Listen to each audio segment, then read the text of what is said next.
Elle est très utilisée en métropole, encore assez peu ici au Fénois, et pourtant l'application Graal est locale.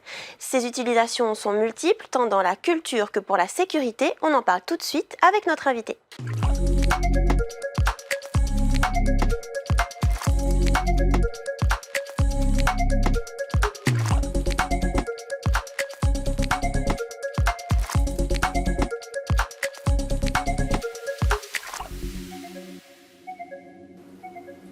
Gilles, bonsoir. Bonsoir Manon. Alors donc tu es un ancien de l'OPT, tu as cofondé l'entreprise Glorytech qui est à l'origine de l'application Graal qui permet d'avoir accès à des données de manière géolocalisée. Est-ce que tu peux nous en dire un peu plus sur cette application? Effectivement, je suis un ancien de l'OPT et avec deux autres collègues, donc on a créé effectivement cette société qui s'appelle Glorytech et on est venu avec une solution applicative qui s'appelle Graal.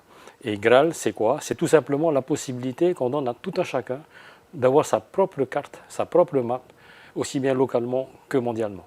Et concrètement, par exemple, comment ça fonctionne? Si on va sur un site, on a des informations, c'est ça? C'est une cartographie du monde, un peu à la Google Maps.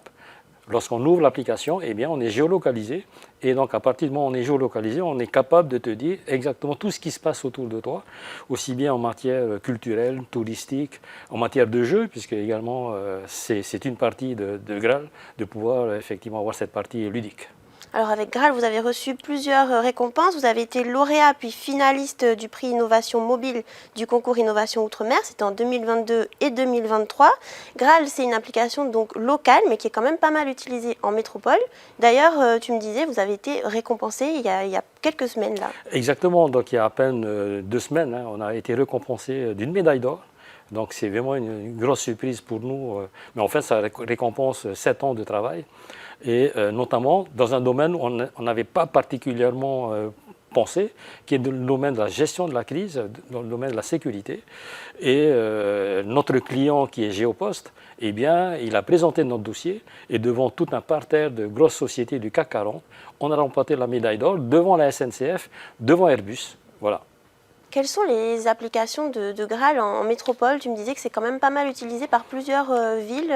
Effectivement, donc là, on vient juste de signer un contrat avec le Pays Basque, donc ce qui nous ouvre derrière toutes les collectivités du Pays Basque, donc c'est à peu près 150 communes. Et en même temps, les transports en commun, le tourisme, la culture et tous les services qui sont associés à Graal.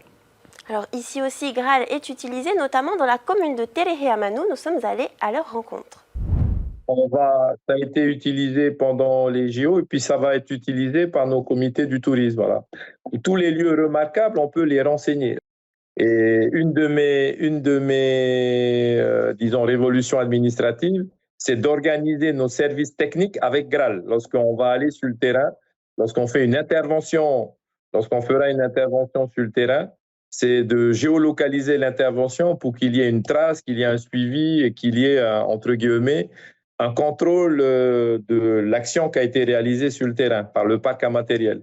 On va inciter, en tout cas c'est la communication qu'on fait, surtout dans cette période entre guillemets précyclonique, en tout cas d'alerte à une vigilance cyclonique. On va inciter les familles, en tout cas au moins un téléphone par famille dans un foyer, à télécharger Graal. Le seul point à référencer pour la commune de Tevayuta, ça va être la mairie, le point obligatoire. Et lorsqu'on télécharge Graal et on envoie des données à ce point Graal, on envoie soit des SMS, soit des fichiers, soit de la vidéo, soit de l'information pour nous dire qu'est-ce qui se passe autour de chez eux.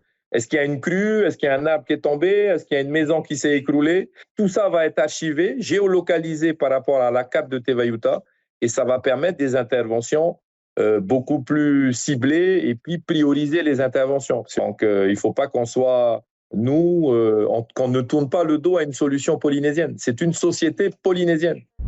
Terehe-Amanu voulait aussi l'utiliser pour prévenir les populations en cas de danger. Est-ce que c'est quelque chose qui va finalement se faire et qui pourrait être étendu à toute la Polynésie? Absolument, absolument. C'est effectivement un domaine dans lequel, effectivement, maintenant qu'on a été récompensé de la médaille d'or en métropole, donc ça sera plus facile pour nous, effectivement, d'aborder les collectivités locales dans le cadre de la prévention des risques Et notamment, aujourd'hui, je mets au défi quiconque de ceux qui habitent en bord de mer, quelle est l'information pour pouvoir, en toute sécurité, évacuer le bord de mer. Cette information existe probablement, mais nous, ce qu'on propose, c'est de mapper tout le bord de mer et de donner l'information précise à quelqu'un qui habite en bord de mer et lui dire exactement c'est quoi son chemin d'évacuation pour aller sur un point haut. Et vous aviez, il me semble, rencontré le pays, c'est ça, à propos de cet aspect sécurité? Alors, on n'a pas encore rencontré le pays sur cet aspect-là, mais on compte le faire, puisqu'on a demandé effectivement un entretien avec le président du pays, justement pour pouvoir lui exposer l'ensemble des possibilités grâce à notre application. Merci Gilles d'avoir accepté notre invitation. Et avant de se quitter, on va faire un tour du côté de l'actualité technologique à l'international. Présenté en avril dernier, le robot humanoïde Atlas de Boston Dynamics continue de se développer. Atlas se déplace désormais de manière autonome. Seule une liste d'emplacements dans lesquels il doit se rendre lui est donnée. Selon Boston Dynamics, le robot choisirait ensuite lui-même la manière dont il doit déplacer son corps. L'intelligence artificielle pour détecter les infractions routières. Cela pourrait devenir une réalité dans l'Hexagone dès 2025.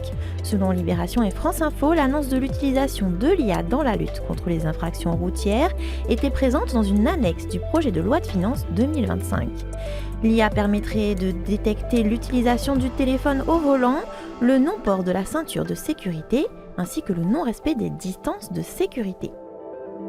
Merci d'avoir suivi ce numéro de Métafénois. On se retrouve la semaine prochaine. En attendant, restez connectés.